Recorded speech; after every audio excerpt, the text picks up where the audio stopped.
సమాజ్వాదీ పార్టీలో మళ్లీ ముస్లిం పుట్టే సమయం దగ్గర పడినట్లయింది. టికెట్లు కేటాయిస్తూ ములాయం ఆల్రెడీ ఓ లిస్ట్ రిలీజ్ చేయగా తాజాగా అఖిలేష్ యాదవ్ 235 మంది ఎమ్మెల్యేలతో కొత్త లిస్ట్ రిలీజ్ చేశారు.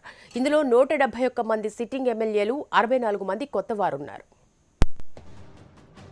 సమాజ్వాదీ పార్టీలో అభ్యర్థుల జాబితాను ప్రకటించారు. అయితే 403 మందితో అఖిలేష్ పంపిన జాబితాలో పేర్లను పక్కకు పెట్టారు.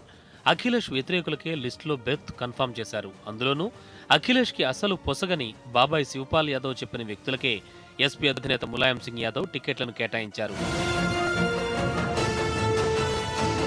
సిట్టింగ్ ఎమ్మెల్యేలో చాలా మందికి మొండి చేయే ఎదురైంది. ప్రస్తుత అసెంబ్లీలో ఎమ్మెల్యేలను పక్కన పెట్టి కొత్త వారికి టికెట్లను కట్టబెట్టింది ఎస్పీ అధిష్టానం.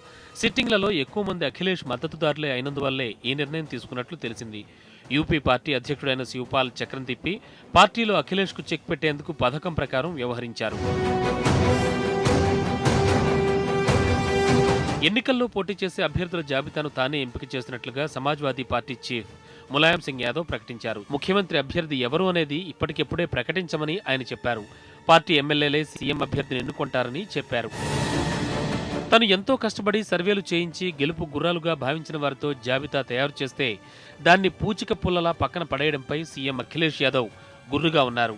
తాజా జాబితాలో తమ మద్దతుదారులకు టికెట్లు దక్కకపోవడంతో అఖిలేష్ ఆగ్రహంతో ఉన్నట్లు వార్తలు వినిపిస్తున్నాయి.